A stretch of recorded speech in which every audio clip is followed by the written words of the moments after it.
my name is Pratik Tambre. I have Miss Ruth Crowell from the LBMA here. So just like as LBMA does so much for the industry, just for the education part and just sustainability part, there's so much going on around at the LBMA. Explain us about the global initiatives at LBMA. So I think in terms of strategic initiatives, we really have three major columns of work. The first is the sustainability piece. That is everything we do on responsible gold auditing, but also more recently, how we help the environment and how we really make a change and look to eliminate gold laundering and support vulnerable miners around the world. It's not good enough these days to just say that's not us. We're not a part of that. We need to try to make a change on the ground. What kind of change are you talking about? Like, is it the practices that the miners go through, or I would say the major change is that when we made mandatory standards in 2012, for most refiners, to protect their accreditation, they pulled out of any challenging or riskier businesses, particularly with artisanal small-scale miners. Really, that material, while we allow it, has been declining over these past 10 years. And last year, we went from 1% to 2%, but given the volume out there, it's not enough. And I think in 2024, as I said, it's not good enough to say that's not our problem. I think gold can't tarnish, but our reputation can.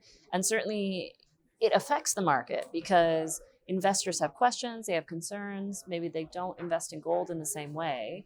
And we want to do everything we can to enhance that trust, enhance that transparency. so LBMA can be called as a helping hand to all the supply chain participants of the bullion market? Yes, I think I like to try to say value chain because I think everybody adds value within the chain.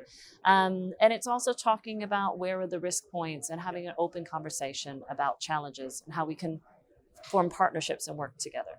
So, as ESG is a very big part of the program of the industry of the bullion sector now, what do you think should be the drivers for ESG, and why should people practice those ESG initiatives? I think ultimately it's what investors and consumers want to see. You know, they want to know that their material has been ethically sourced, it's done no harm, and that given the climate challenge that we are all facing, it's ideally supporting the solution, but certainly not causing bigger problems. So, coming to the APAC region, are there any initiatives that LBMA is striving for in these regions? Yes, and it's so nice to be here as always. I think there's great innovation in energy, and it's so nice to be back on the road and speaking to people. But I think the main one is our blockchain solution, Gold Bar Integrity. Yeah. And this is all about having the life story of gold, having that transparency, which builds trust. And ultimately, people can rest assured that the gold that they treasure has not caused harm.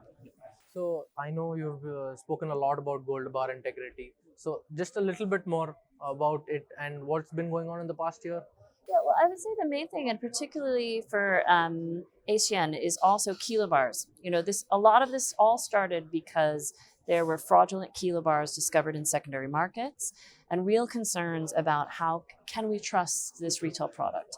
And I think given that there's the support for kilobars, it's important we use the technology to enhance the checks, to enhance the traceability, so it can be trusted, and therefore kilobars can flow very smoothly between all major markets, which should ultimately also include London.